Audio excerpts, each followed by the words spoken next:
Hello and Om Sai Ram, and welcome to the 12th episode of Sri Ram Vijay Granth Lecture Series. As we all know, we had a gap of 1 week in between due to the ongoing festivals of Ashadi Ekadashi and Sri Guru Purnima festival. So today we are going to deal with not 3 but 6 chapters. So today we are going to cover from chapter 34 to chapter 39 of this Granth. I will try to make it as interesting as possible with the relevant photos and try to explain to you the various incidents that happened and the pastimes of Lord Ram in these chapters.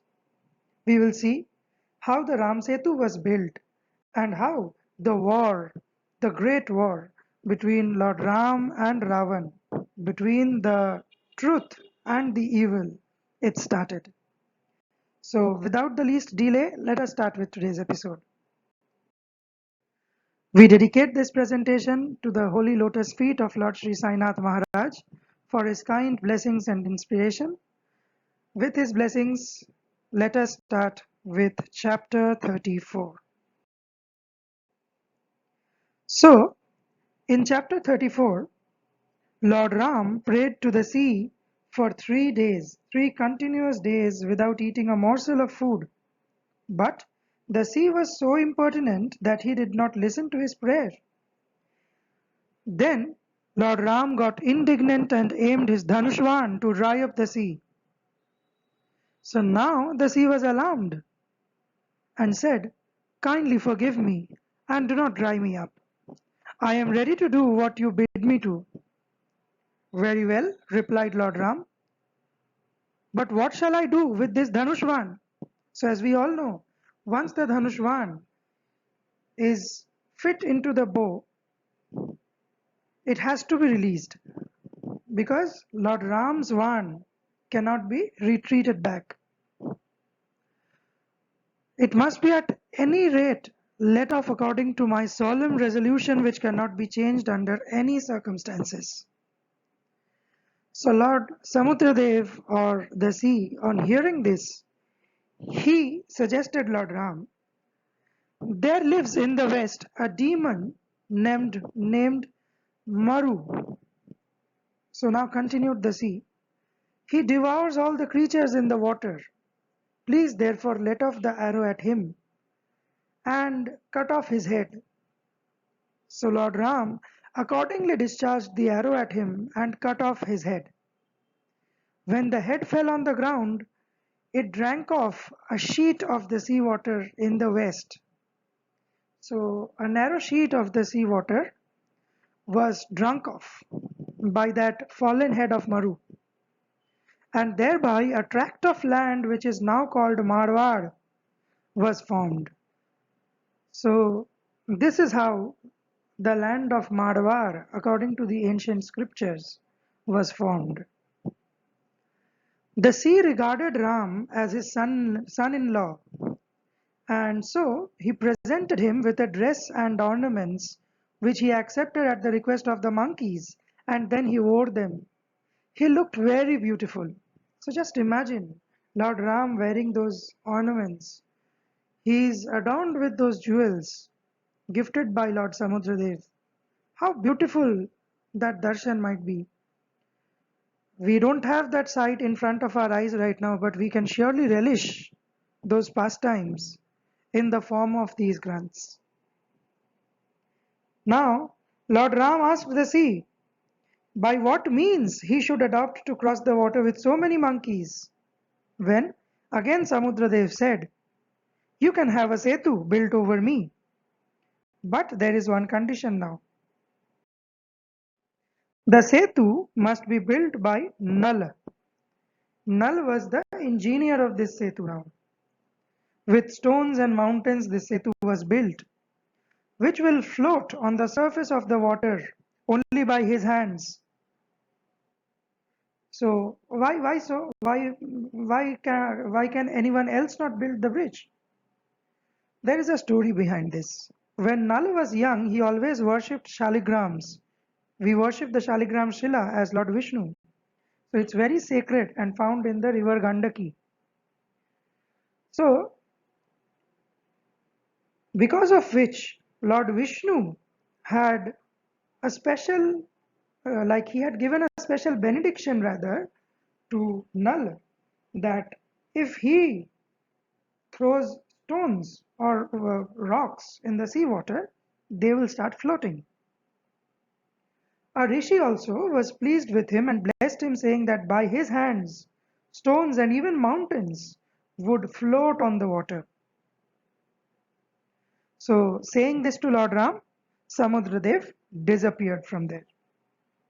Immediately after this, Ramji he called Nala and said to him, to cross the sea, a setu must be built by you, or the setu will comprise of stones and mountains, which will float on the water by your hands only. Therefore, I beg you to order all the monkeys to procure stones and mountains and lay them by your hands in the water. So the monkeys will do the job of gathering all the stones and everything, and you will throw them into the water by your hands.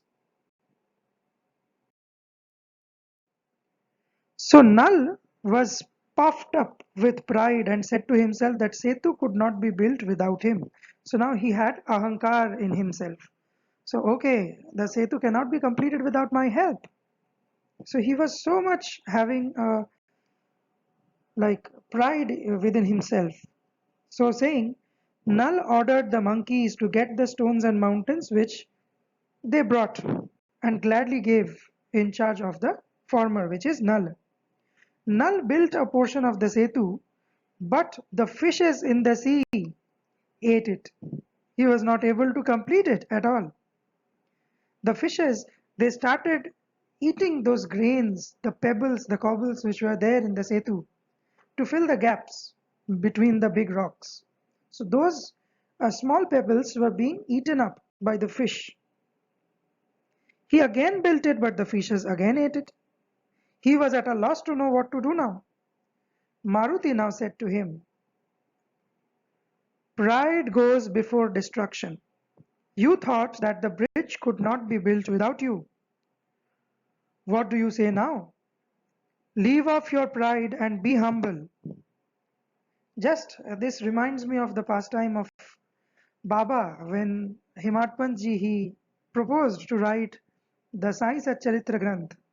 Baba in the similar way he said these exact lines that give off your pride at my feet and thereby you will be able to successfully accomplish this Granth. Now write the name of Ram on each stone and lay it in the water. And if you do this, you will be able to build the Setu within a short time. Now Hanumanji, being a sincere servant, prideless, Gyan Gun Sagar, he advised Nal to take this advice now, to write Lord Ram's holy name on each of the stones and to lay them. This would complete the Setu in a short time. Nal did as directed by Maruti and the Setu was built 100 yojans in length. It is still existing. It's called as the Adams Bridge. If we search in the Google Maps, we can find it. Or in the satellite images, we can see the Setu still alive.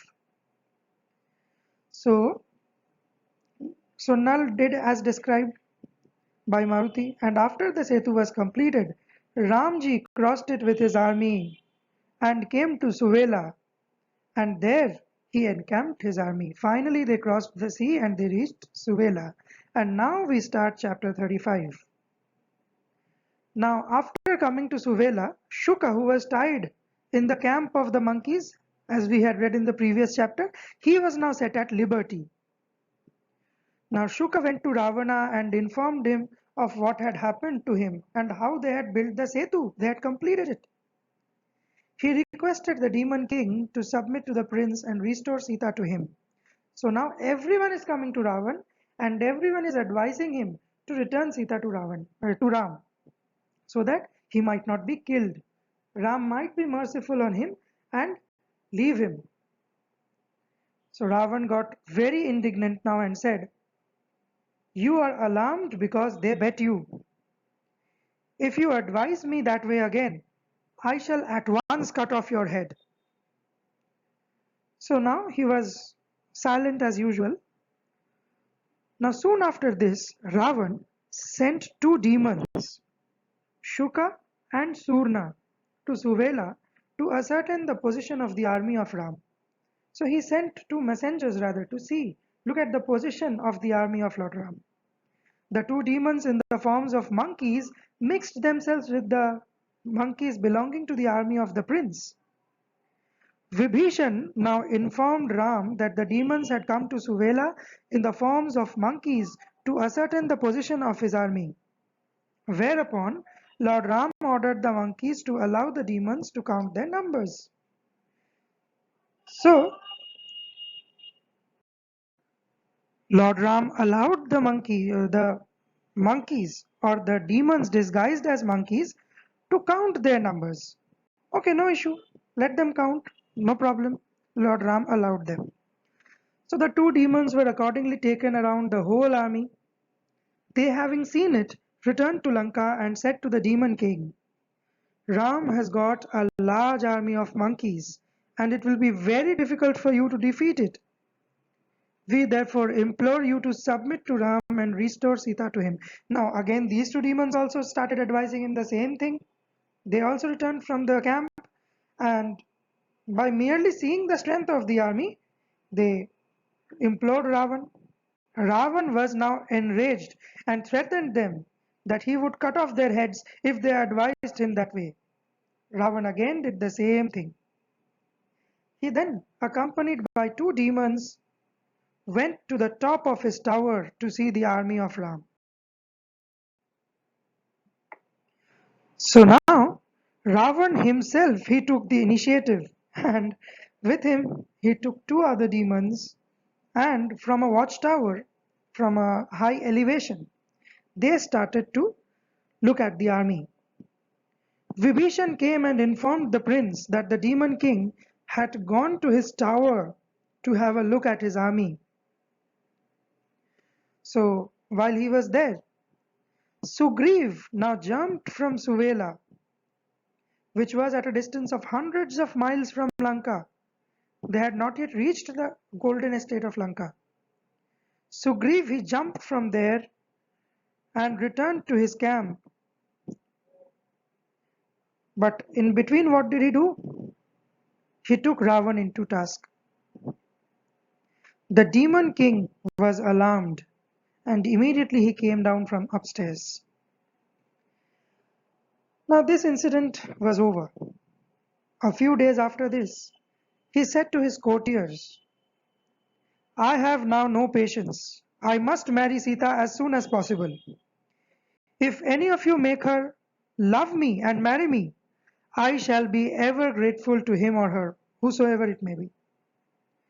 Whereupon his minister, Vidhanjiva, who was well versed in magic and sorcery, he replied, I shall create by means of sorcery a head well cut and similar to that of Ram, and also a Dhanushvan, and you show them to Sita, so that she may be convinced that her husband has been killed.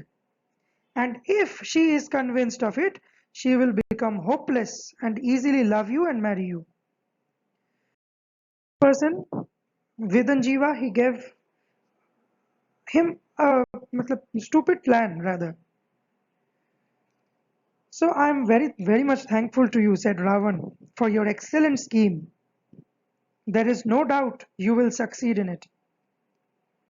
So now Vidhanjiva accordingly created the head of Ram and a big Dhanushvan. Ravan then came to the Ashoka forest and said to Sita, I am very sorry to inform you that your darling husband is killed and that his brother Lakshman has fled to Ayodhya. Maruti, Sugriv, Nal, Neel, Angad, and all other warriors are also killed. You are alone here. What can you do now? You are helpless.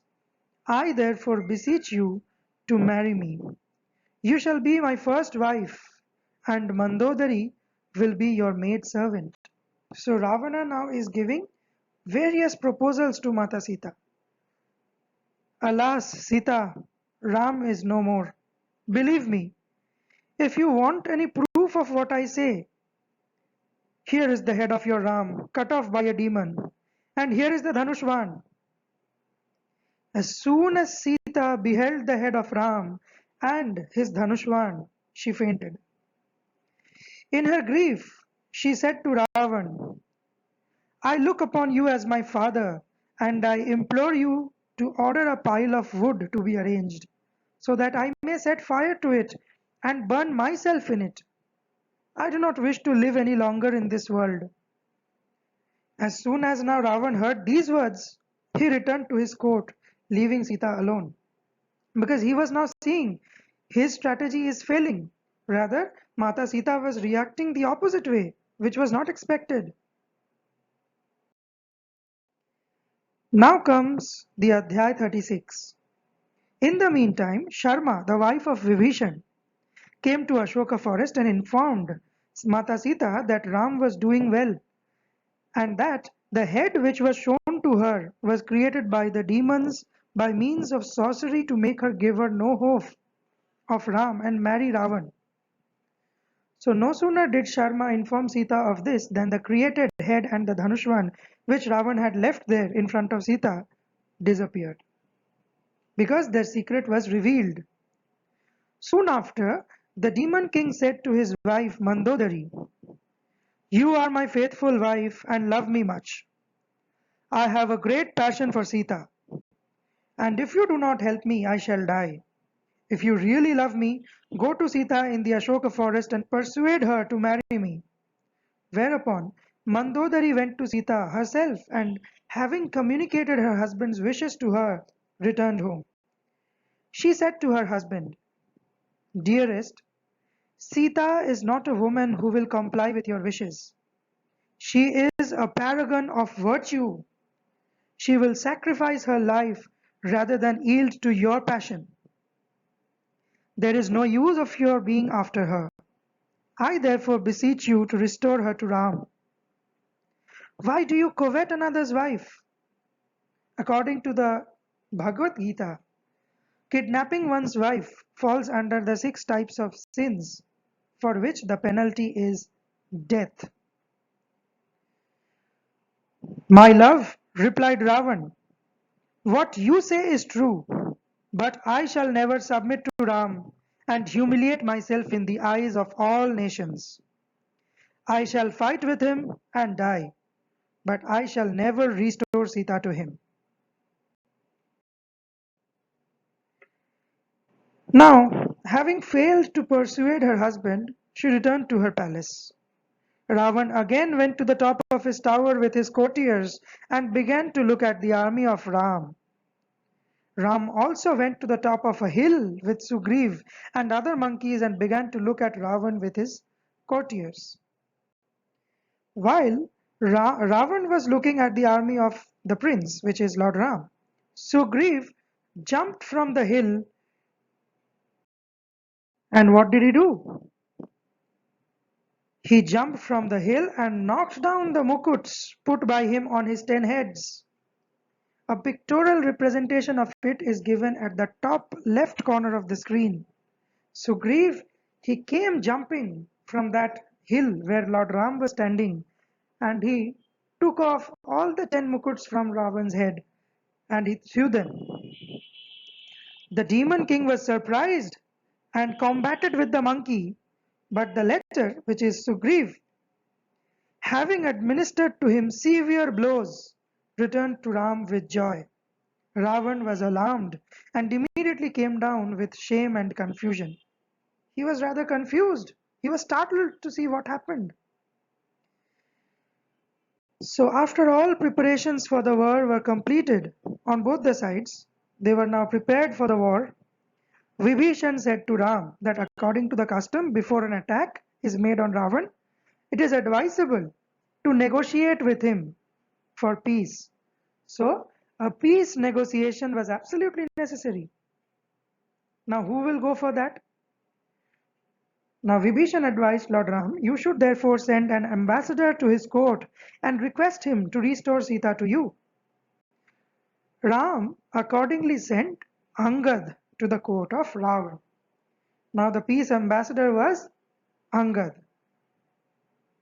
one of the sincere servants of Lord Ram. So now nobody noticed him there. Angad entered the court and nobody noticed him, how he entered. Now Angad was tremendously irritated and he said to the demon king, Ravan, do you know who I am? Who are you and what is your name? Ravan indignantly asked him. I am a servant of Ram, continued Angad, and my name is Angad. I am son of Vali. I have come here to negotiate with you for peace.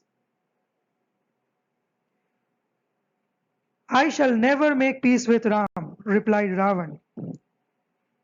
I tell you once more to make peace with Ram, said Angad. Angad was explaining him with a cool temperament now. And restore Sita to him. And if you refuse to listen to me, you will lose your life and everything in Lanka. He is very powerful and you can do nothing to him. You are a shameless creature, Ravan indignantly replied to Angad.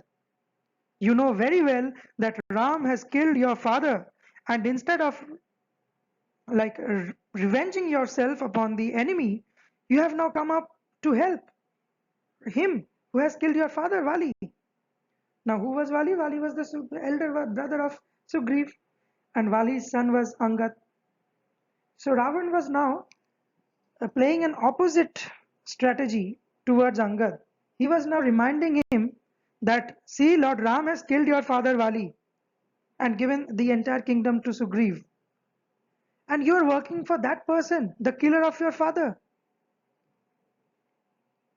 So now Ravan was like furious. You are a great monkey that you are still helping him, said Ravan. Now Angad replied, no doubt Ram killed my father, but by his arrow he has received heaven, where he now enjoys everlasting happiness. On hearing this, Ravan was furthermore furious and ordered 4 demons to bind Angad, whereupon the demons firmly held him by his arms. When the monkey struck the chest of Ravan with his tail and jumped from Lanka with his mukuts, chhatra and mandap and returned to Suvela, the 4 demons with whom the monkey had jumped hung upon his shoulders with their heads downwards and were killed by a tremendous fall on the ground. This ends chapter 36, where the peace negotiation which was taken by Angad was refused by Ravan, and now the war was inevitable. Now we start with chapter 37. Here starts the war. In this picture in front of us, in the screen, we can see there are bodies of monkeys lying on the battlefield. So many monkeys, they gave up their lives. And of course, they received the Vaikuntha. So in chapter 37, the negotiations of peace having fallen through, Sushen now marched against Lanka with 20 kotis of monkey soldiers and fought with the troops of Ravan under the command of Dharmaraksha. Dharmaraksha was the commander of the army of monkeys. So this calculation of kotis and everything was given in the previous episodes, so I'm not repeating them again over here. Now Sushen, he routed and defeated them all, and their commander was killed by Maruti with blows. The news of the defeat in the first day of war having spread throughout the Lanka, the demon king boiled with rage now. He sent the demons called Vajradaushti and Shukpan with number of demon soldiers, but they were also defeated with heavy loss. Ravan was now alarmed and did not know what to do. So many demons, the strong demons, were being killed in the battle. But in the meantime, his son Indrajit kept the field with warriors Jambuvali and Vidyaman, let off arrows at the army of Ram, which was cut off by the army of Lord Ram, and killed the two warriors Jambuvali and Vidyaman.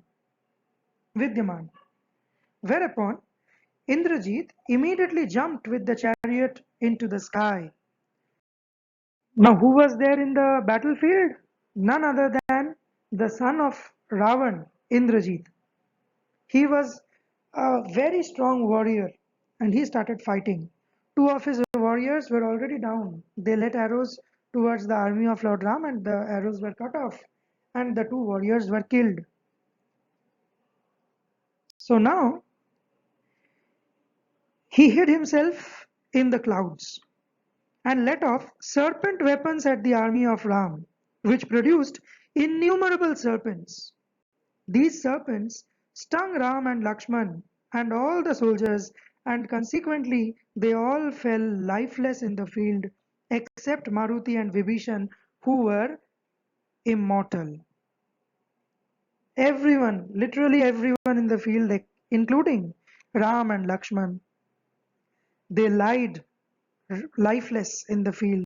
They were all stung by the snakes which came out from the sarpavans, or the arrows which contained snakes, which were let down by Indrajit by hiding behind the clouds. So now what will happen?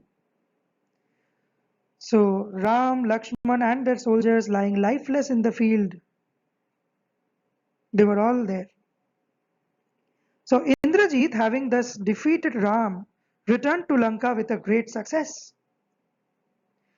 The demon king was very glad at the success of his son and said to his sister Trijata, "Sister, look at the valor of our Indrajit, how he has fought and how he has defeated the army of Ram. You know, nobody on the earth can conquer us.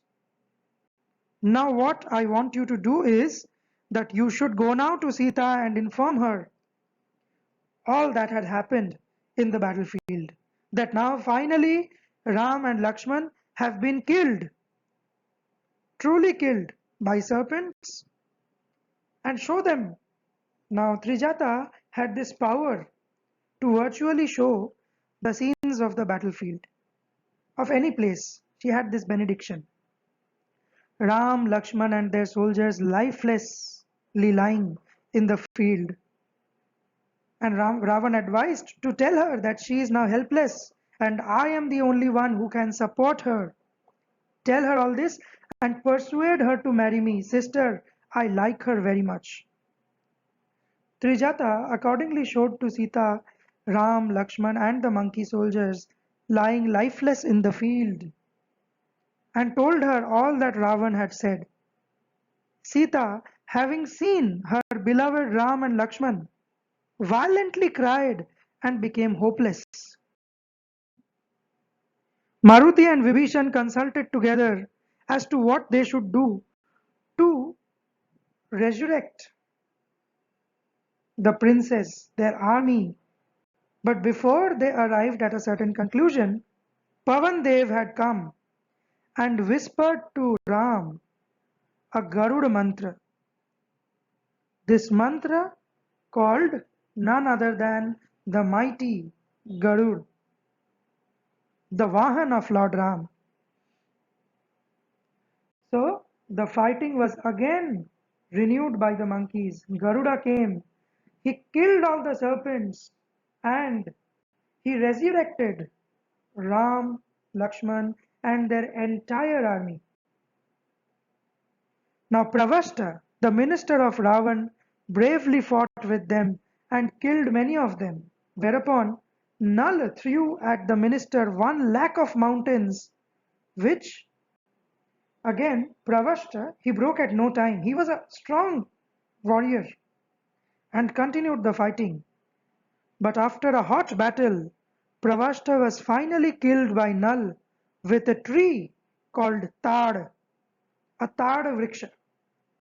These vrikshas were generally 100 yojans in length. So, this is how chapter 37 ends. Now we begin with chapter 38. We can see here a painting, an illustration depicting the scenes from the battlefield. We can again see over here many monkeys who have been shot by arrows and they are dying. They had sacrificed their lives in fighting, in serving Lord Ram towards wisdom, truth, and honesty. And ultimately, the victory was, of course, certainly towards honesty, towards truth. So now, in chapter 38, at this defeat, Ravan was greatly enraged and prepared himself to fight with the enemies when his wife Mandodari said to him, "My dearest, you should now give up the idea of your fighting with Ram any longer. Why do you want another's wife? My love, just restore her to her husband so that everything may end up in peace and tranquility." "My darling," Ravan laughingly replied, "I am ready to do anything for you, but please do not tell me to restore Sita to Ram. I am prepared to fight with him and kill him with all my army." Ravan, having refused to listen to her, she returned to her palace. Now Mandodari is just trying to set the matters all right because she doesn't want to lose Ravan, and she was advising Ravan for his betterment. But Ravan, he was as always neglecting the advices of all of his near and dear ones. Immediately after, the demon king kept the field with his sons, grandsons, great grandsons, and a large number of warriors and soldiers, and commenced operations. Now he placed all his near and dear ones in the battlefield to fight. When Sugriv, he threw a large mountain at him, which they broke with their arrows. Whereupon all the monkeys rushed upon him with mountains, large trees, rocks, and other weapons. But these things were also broken with the arrows which were shot by Ravana's party. Maruti then threw a very large rock at the demon king. He was himself also standing, which again Ravan broke with his arrows and gave blows to the former, which is to Maruti. Maruti fainted for some time, and having soon come to himself, returned the blows to him and knocked down his mukuts and chhatras held over his 10 heads. Ravan was not in the least alarmed and continued the fighting. Whereupon Nal produced a mantra by which what he did, innumerable Nalas like him were created and they were employed to throw mountains, trees, and rocks at the demon king. When Ravan now finally let off the Brahmastra and made them all disappear in a second. Now the battle was in the extreme verge now. Ravan was fighting, attacks were being made from the side of Lord Ram. Similarly, the attacks were dealt with from the side of Ravana. The Brahmastra was finally shot, and all the things which were thrown by the several Nalas were destroyed. Lakshman then let off a Brahma Shakti, a Brahma Shakti at Ravan, which was again cut off into two parts. One part of it fell on the ground, with another Lakshman was struck, and consequently he fainted. Maruti was now greatly enraged at this incident because Lakshmanji was fainted, and he gave Ravana blows after blows which made him vomit blood and return to Lanka. So Maruti severely beat him, after which Ravan had to return to Lanka. When the demon king was thus defeated, he sent his demon subjects to arouse his brother Kumbhakarna from his fast asleep. The demons went and shook him, but he was not awakened. Kumbhakarna, as we all know, we have studied or seen in the movies from our childhood that he slept for 6 long months, and we have read in this Ram Vijaya also. So, accordingly, Ravana had sent many demons to awake him, but on shaking him, he was not waking up. His 6 months were not yet over. So, whereupon they threw rocks and mountains at him. They pierced him with sharp weapons and scratched him with their nails, but nothing could arouse him from his deep sleep. He was snoring with great noise and drew in and drew out with his respiration the demons, the bullocks, cows, elephants, and other animals that had come before him. The animals which were coming before him, he was not even keeping them alive. He was inhaling and exhaling, because of which many animals were being stuck inside his nose and they were making way into his body. Kumbhakarna had a huge body which was several yojans in length, and an elephant, a bullock, these things were nothing in front of him. So now this was impossible. This seemed like impossible to wake him up. At last the demons brought two nymphs and made them sing before him. They were trying various methods to wake him up. And by their melodious voice, after listening to their music, he was finally awakened. We can see in this photo that all these things, the bullocks, the donkeys, the elephants, how they were poking his body with weapons, how the nymphs were singing, vast number of food items were kept in front of him. So as he was hungry for 6 months, he at once, after waking up, he devoured billions of bullocks and buffaloes, brahmaris, cows, and even demons, and drank off gallons of liquor and ghee. After his hunger was appeased, demons informed him of what had happened to his brother Ravan, his kingdom and subjects. Whereupon Kumbhakarna immediately stood on his legs and began to walk towards the palace of his brother. He wanted to meet Ravan and speak to him regarding the matter that was going on in the kingdom. So now he went. The monkeys, looking at the huge size of the demon, were greatly disheartened. But Maruti went to him, lifted him up thrice in order that they might not be afraid of him. Maruti, he assured the monkeys that although he was huge in size, but he was weaker than me in strength. That I am there to protect all of you. Why are you all afraid so much? With this, we start Adhyaya 39. Now let us see in this final Adhyaya what are the things that are going to happen.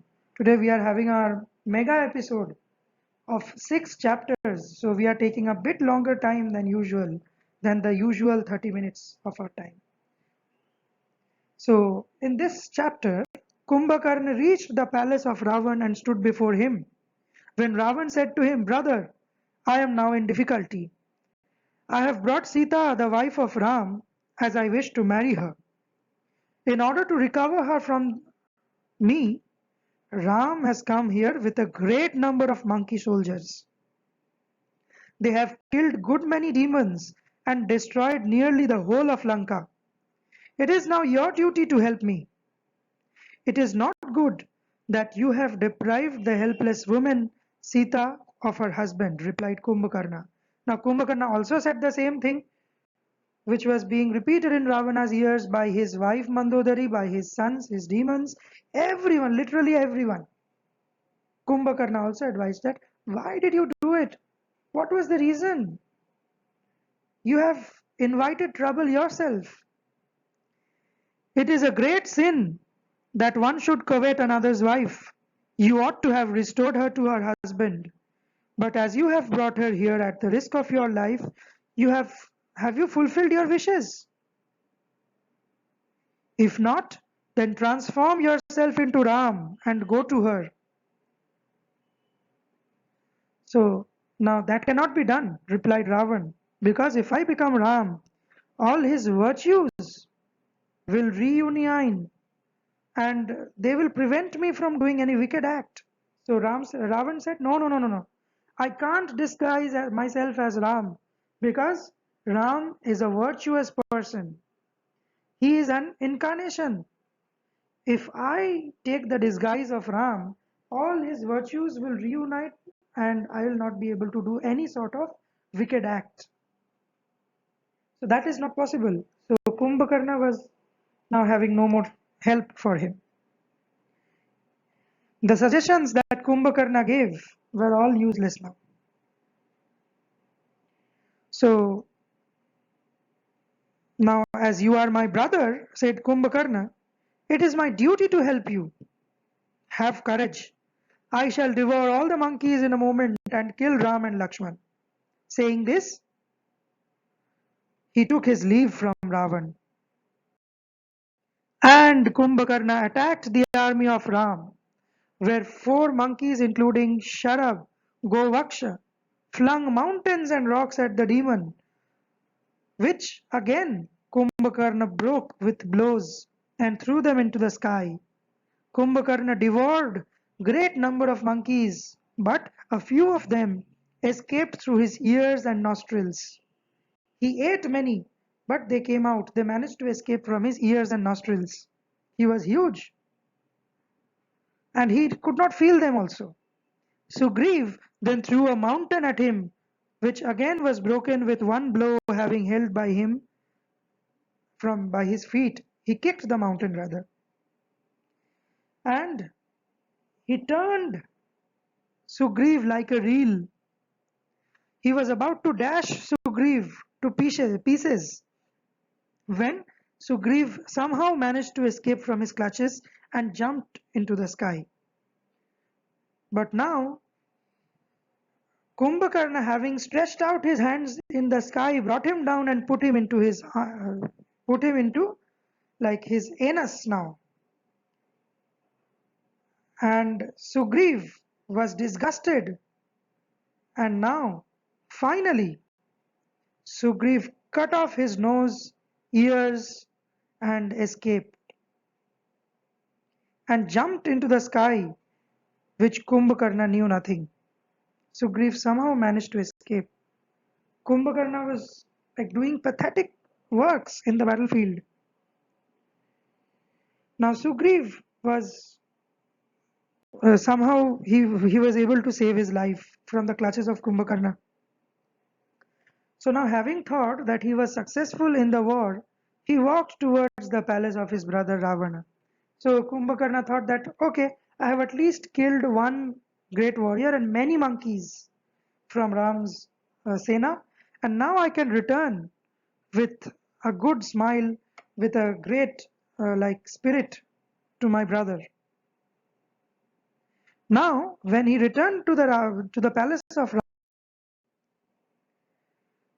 Ravan was ashamed to behold Kumbhakarna in that state. In order to avoid an interview with him, he ordered his barber, Ravan's barber, to show him a mirror. That somebody show him a mirror. Look at his face. Because what was there? Sugriv had totally disfigured his face. We can see in this photo how Sugriv is totally cutting off his nose, ears, and everything. His face was totally disfigured. So that so and that was not known by Kumbhakarna. He was not like aware of what had happened with him. And when he saw his disfigured face, the barber accordingly held a mirror before him. He saw his face and returned in a great rage to renew the fight with the monkeys. Desperate as he was, he devoured many of the monkeys and attempted to rush upon Ram. When his anger was like no one was able to face Kumbhakarna's anger. Finally, Lakshman let off arrows at Kumbhakarna, which broke his hands, legs, and finally like he was not yet killed. We will be able to see what happened to Kumbhakarna in the next episode because we are at an end of chapter 39. So let us meet next week again. Let us see what happens with Kumbhakarna in the battlefield. Already the great war has started. In the history of Hindu scriptures, this war between Ram and Ravan has been written with golden letters. It has been highly glorified. So we are learning about every single minute detail of this war. Let us see what happens to Kumbhakarna in episode number 13. We will start from chapter 40 in that episode. Just look at the ferocious way Kumbhakarna is attacking in the battlefield. I thank all the devotees for being patient and watching this series for a bit longer period of time because we had to cover 6 chapters, 3 more than usual, and we have been able to complete it within 45 minutes of time by Lord Sri Ram's grace, by Baba's grace. And I thank all of you sincerely from the depth of my heart for watching this. Thank you so much. See you all next week, next Sunday, with episode number 13. Om Sai Ram.